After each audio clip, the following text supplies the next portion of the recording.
মানুষের অবিচ্ছেদ্য মানবিক অধিকার হচ্ছে তার জীবনের অধিকার, স্বাধীনতার অধিকার, সম্পদের অধিকার, মানুষের সভ্যতার আর রাজনৈতিক সংগ্রামের অন্যতম প্রধান অর্জন এই তিনটা শব্দ: লাইফ, লিবার্টি আর প্রপার্টি। বাংলাদেশের মানুষের এই অলঙ্ঘনীয় তিনটা মানবিক অধিকার হারিয়ে ফেলেছে। আমাদের লাইফ, লিবার্টি আর প্রপার্টির অধিকার নেই। আমরা কেউই জানি না কে কবে কিভাবে আমাদেরকে তুলে নিয়ে যাবে। তারপর আমাদের হদিস পাওয়ার মানবাধিকার সংগঠন অধিকারী হিসাবে 2009 সাল থেকে 1877 জনকে ক্রস ফায়ারে হত্যা করা হয়েছে, 486 জনকে গুম করা হয়েছে, যার মধ্যে 82 জনের মৃতদেহ পাওয়া গেছে, 278 জন ফিরে এসেছে, যাদের অধিকাংশকে গ্রেপ্তার দেখানো হয়েছে, 146 জন আজও ফিরে আসেনি।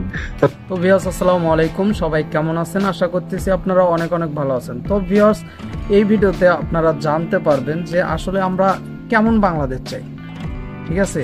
তো এই ব্যাপারে কথা বলবেন হচ্ছে পিনাকি স্যার। তো আমরা তার কথাগুলো একটু মনোযোগ দিয়ে শুনবো। তাদের কোনো খোঁজ এখনো পাওয়া যায়নি। আমাদের মত প্রকাশের স্বাধীনতা নেই, সভা সমাবেশের স্বাধীনতা নেই, প্রতিবাদ করার স্বাধীনতা নেই, এমনকি 5 বছর পর পর ভোট দিয়ে দুঃশাসনের অবসান ঘটানোর স্বাধীনতাটুকু কেড়ে নেওয়া হয়েছে।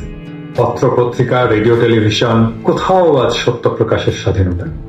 ডিজিটাল নিরাপত্তা আইন নামের কালাকানুন করে সকলের মুখ এবং চোখ বন্ধ করে দেওয়া হয়েছে। সবচেয়ে ভয়ঙ্কর ব্যাপার, আমাদের সম্পত্তির অধিকারও নেই। সামান্য ব্যক্তিগত সম্পত্তি থেকে শুরু করে সবচেয়ে বড় ও সফল ব্যাংকও শাসক দলের হোমরা চমড়ারা চাইলেই কেড়ে নিতে পারে। ইসলামী ব্যাংকের মালিকানা কেড়ে নেওয়াটা একটা উদাহরণ। বিচারপতি সিনহার আত্মীয় অনিরুদ্ধ রায়কে গুম করে তার ব্যবসায়িক প্রতিষ্ঠান লিখে নেওয়ার অভিযোগ উঠেছে। গ্রামে ও শহরে বিরোধী দলের নেতা কর্মী শুধু নয়, সামাজিকভাবে দুর্বল অসংখ্য মানুষ তাদের জমি, বসতবাড়ি, ব্যবসা প্রতিষ্ঠান থেকে প্রতিনিয়ত উৎখাত হয়ে যাচ্ছে। জনগণের সার্বভৌম অধিকার লঙ্ঘিত হলে আদালতে বিচার পাওয়ার যে সুযোগ থাকে, সেটাও ধ্বংস করা হয়েছে। তো ভিউয়ার্স, উনি কি ঠিক কথা বলতেছে এগুলো, নাকি ভুল কথা বলতেছে? আপনারা একটু জানায়েন, হ্যাঁ, কমেন্ট বক্সে জানায়েন। বিচার বিভাগের উপরে নির্বাহী বিভাগের পরিপূর্ণ কর্তৃত্ব প্রতিষ্ঠা করা হয়েছে। এর ফলে বাংলাদেশ হয়ে উঠেছে একটা বিচারহীন রাষ্ট্র, আর এর নাগরিকেরা অধিকারহীন কেনা গোলামে পরিণত হয়েছে।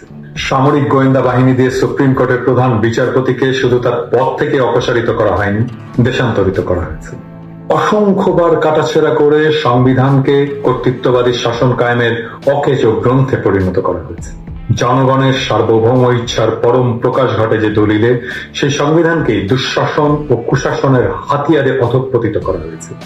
জীবন, স্বাধীনতা আর সম্পত্তির নিরাপত্তা রক্ষার এই জরুরি প্রয়োজনীয় অধিকার নিশ্চিত করতে নতুন ভাবে রাষ্ট্রপ্রেমের আমোদ করতে হবে।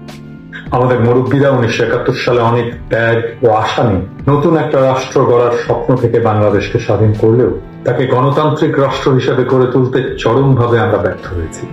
বাংলাদেশের ব্যক্তি নাগরিক হয়ে উঠতে পারেনি, রাষ্ট্র তাই জনগণের অভিপ্রায়ের পরম অভিব্যক্তি হয়ে উঠতে ব্যর্থ হয়েছে। অনেক গুরুত্বপূর্ণ একটা কথা বলছে, আমরা কিন্তু আসলে নাগরিক হতে পারি নাই, ঠিক আছে? তো এবার পারতে হবে, এবার আমাদের নিজেদের যে পাওনা সেগুলো আদায় করে নিতে হবে আমাদেরকে। তাই আজকের লড়াই নিছক সরকার পরিবর্তনের লড়াই না, এক সরকারের বদলে আরেক সরকার প্রতিষ্ঠার লড়াই। এটা রাষ্ট্র পুনর্নির্মাণের নতুন রাজনৈতিক প্রক্রিয়া। এটা জনগণের সার্বভৌম অভিপ্রায় প্রতিষ্ঠার লড়াই। বাংলাদেশকে একটা অগ্রসর রিপাবলিক হিসেবে গড়ে তুলতে হবে, যেখানে আপনার সংখ্যায় বেশি হন বা কম হন, আপনি যে কোনো ধর্মের হন, আপনি সাঁওতাল হন, গারো বা চাকমা হন, খ্রিস্টান হন বা মৌলবাদী হন, নারী বা পুরুষ নির্বিশেষে সবাই সমান মানবিক মর্যাদায় সেই রিপাবলিকে শান্তিতে বসবাস করবেন। একদম রাইট কথা বলছে উনি। কে কোন ধর্মের, কে কি করতেছে না করতেছে, এগুলা দেখার কোনো বিষয় না।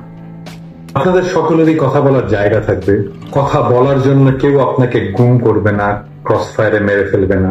কাউকে তার চিন্তা বা বিশ্বাসের কারণে পাকিস্তান বা ইন্ডিয়ায় চলে যাওয়ার নসিহত দেওয়া হবে না। জনগণের যে ক্ষমতা কেড়ে নেওয়া হয়েছে, সেই ক্ষমতা তারা সেই রিপাবলিকে ফিরে পাবে। আমরা বাঙালি নাকি বাংলাদেশি সেই কূটতর্কে কাউকে লিপ্ত হতে হবে না। আমরা সবাই হব বর্ণ, গোত্র, জেন্ডার বৈষম্য মুক্ত বাংলাদেশ নামের এক অগ্রসর আধুনিক রিপাবলিকের গর্বিত নাগরিক। প্রত্যেকেই হব সমান নাগরিক, সমমর্যাদা সম্পন্ন নাগরিক। হিন্দু, মুসলমান, বৌদ্ধ, খ্রিস্টান, পাহাড়ি, আদিবাসী, কোন পরিচয়ের আড়ালে কাউকে নিজের অধিকার দাবি করতে হবে না। নাগরিক হিসাবে সকলের সমান সুরক্ষা দেবে রাষ্ট্র। আপনার ধর্ম পালনের অধিকার রাষ্ট্র নিশ্চিত করবে। বৈষম্যপ্রবণ আজকের সমাজকে পুনর্গঠনের মাধ্যমে সহনশীল করে গড়ে তোলা হবে। সমাজে সৃষ্ট সমস্ত তর্ক বিতর্ক আপন সমাজেই ফয়সালা করা হবে। মানুষ শক্তিশালী কেন্দ্রীভূত রাষ্ট্রের নয়, সমাজের সমষ্টির অনুগত হবে। বাংলাদেশের ইতিহাসে নানান সময় রাষ্ট্রের কিছু অঙ্গকে নিপীড়ক হয়ে উঠতে দেখা গেছে বারে বারে। সেই সমস্ত রাষ্ট্রের অঙ্গগুলোকে সামাজিক বিশেষ নজরদারি করে প্রয়োজনে সেগুলোকে কাটছাট করে ছোট করা হবে। নাগরিকদের নৈতিক মূল্যবোধ পুনর্জাগরণের ধর্মের ইতিবাচক ভূমিকাকে কাজে লাগাতে হবে। শক্তিশালী গণপ্রতিরক্ষার জন্য সশস্ত্র বাহিনীর গণসম্পৃক্তি বাড়াতে হবে। সক্ষম সমস্ত তরুণ তরুণী পাবে সামরিক শিক্ষা এবং প্রশিক্ষণ। আমাদের কোন নাগরিককে সীমান্তে খুন করার কারো সাহস হবে না। আন্তর্জাতিক আইন এবং রীতিনীতি অগ্রাহ্য করে আমাদের কোন নদীর পানি কোন রাষ্ট্র আটকে দেওয়ার দুঃসাহস দেখাতে পারবে না। কোন রাষ্ট্র তার ক্ষমতার দম্ভে আমাদের মাথার উপরে ছড়ি ঘোরানোর কথা কল্পনাও করতে পারবে না। মানুষ মানুষকে ভালোবাসতে শিখবে। এরকম যদি আমাদের বাংলাদেশ হয়, বাংলাদেশের মতো শান্তির দেশ আর কোথাও পাওয়া যাবে বলে আমার মনে হয় না। ঠিক আছে, জীবনের ইতিবাচক দিক আর সম্ভাবনাকে তুলে ধরে ঘৃণার চর্চাকে অসম্ভব করে তোলা হবে। মানুষ সমাজের মঙ্গল কামনাকে সবচেয়ে বেশি গুরুত্ব দেবে। তরুণ পাবে শিক্ষা, যুবক পাবে কাজ, আর মুরব্বীরা হবেন সম্মানীয়। নারীরা যথাযথ গুরুত্ব এবং ব্যক্তিগত জ্ঞান ও দক্ষতার কারণে বৈষম্যহীনভাবে মর্যাদা পাবে। লক্ষ্য হবে নারী নির্যাতন শূন্যের কোঠায় নামিয়ে আনা। জীবন থেকে শঙ্কা, ভয়, অনিশ্চয়তা দূর করে সকল নাগরিকের জীবন করে তুলতে হবে সফল, আনন্দময়। বহুবার উল্লেখিত অমিত সম্ভাবনা বাস্তবায়নের নাম। আসুন সেই অনাগত সময়ের জন্য মুক্তিযুদ্ধের অমর ৩ নীতি সাম্য, মানব সত্তার মর্যাদা আর ইনসাফের ভিত্তিতে সবাই এক আলোকিত ভবিষ্যৎকে আলিঙ্গন করার জন্য প্রস্তুত হই। যেই রাষ্ট্র আমাদের করতে দেওয়া হয়নি, সেই রাষ্ট্র নির্মাণের জরুরি কাজে হাত দিই। মহান সৃষ্টিকর্তা আমাদের সেই অসমাপ্ত মহান কাজ করার তৌফিক দান করুন। তো ভিউয়ার্স, পিনাকি স্যারের কথাগুলো আপনাদের কাছে কেমন লাগলো একটু কমেন্ট বক্সে জানাবেন। ভিডিওটি ভালো লাগলে একটা লাইক দিবেন। চ্যানেলে নতুন হয়ে থাকলে অবশ্যই চ্যানেলটিকে সাবস্ক্রাইব করে নেবেন। সবাইকে অসংখ্য ধন্যবাদ এতক্ষণ ভিডিও দেখার জন্য। পরিশেষে সবাইকে বাই।